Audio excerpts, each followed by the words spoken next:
সমুদ্র দেশ মালদ্বীপ, পিছনে দেখতে পাচ্ছেন নীল সাগরের ঢেউ এবং সাদা বালুর দেশ থেকে আপনাদের সবাইকে সালাম ও শুভেচ্ছা জানাচ্ছি। আশা করি আপনারা সবাই অনেক অনেক ভালো আছেন।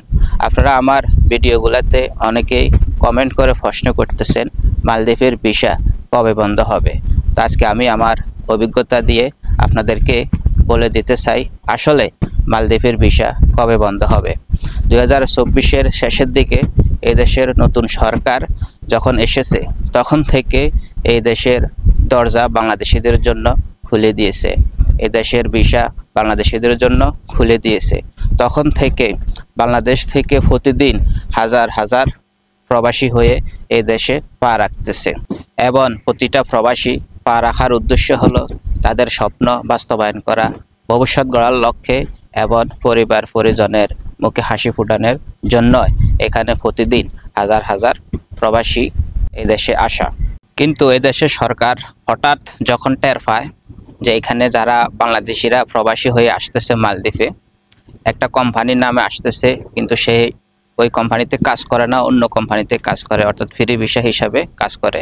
যখন এই বিষয়টা এই দেশের সরকার প্রশাসন, প্রত্যেকটা প্রশাসন জায়গা জায়গা যখন টের পাইছে তখন কিন্তু তারা খুবই অ্যাকশানে গেছে। অ্যাকশানে গিয়ে তারা চেকিনে গেছে, চেকিনে নামছে।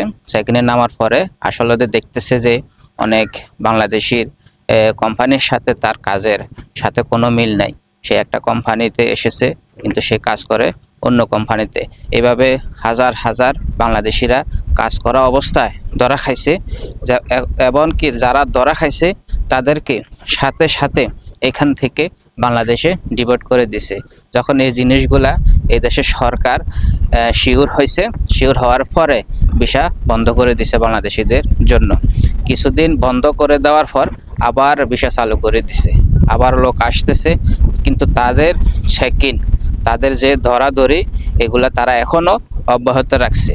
যাদের কোম্পানির সাথে, যাদের কাজের সাথে মিল নাই, যারা একটা কোম্পানিতে এসে অন্য কোম্পানিতে কাজ করে, অর্থাৎ ফ্রি ভিসা হিসাবে কাজ করে, চেকিং কিন্তু এখনও অব্যাহত আছে।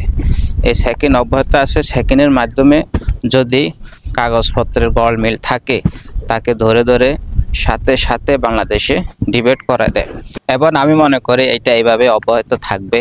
লোক আসবে, লোক ধরবে, আবার লোককে ডিপোর্ট করবে বাংলাদেশে সরাসরি। এটা মনে হইতেছে যে এভাবে অব্যাহত থাকবে। এবং আমি আমার অভিজ্ঞতা দিয়ে আপনাদেরকে বলে দিতে চাই এটাও কিন্তু এক ধরনের ব্যবসা। তাদের লোক আনতেছে, ভিসা দিতেছে, লোক আসতেছে, আবার লোক ধরতেছে, ডিপোর্ট করতেছে। এটাও হইতে পারে এক ধরনের ব্যবসা।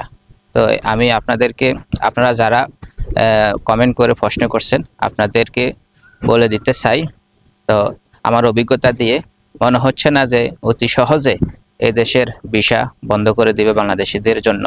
মনে হইতেছে যে এইভাবে থাকবে, ভিসা খোলা থাকবে, লোক আসবে, কিন্তু তারা আবার যে ধরতেছে, চেকিং করতেছে, এটাও কিন্তু তারা অব্যাহত রাখবে।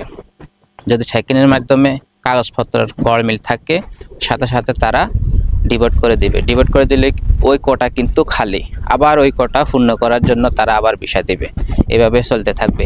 তো আশা করি আপনারা বুঝতে পারছেন আমার কথার মাধ্যমে আসলে ভিসা বন্ধ হবে নাকি বন্ধ হবে না। আশা করি আপনারা এই বিষয় বুঝতে পারছেন। তো আজকে এই পর্যন্ত, সবাই ভালো থাকবেন। আল্লাহ হাফেজ। আসসালামু আলাইকুম।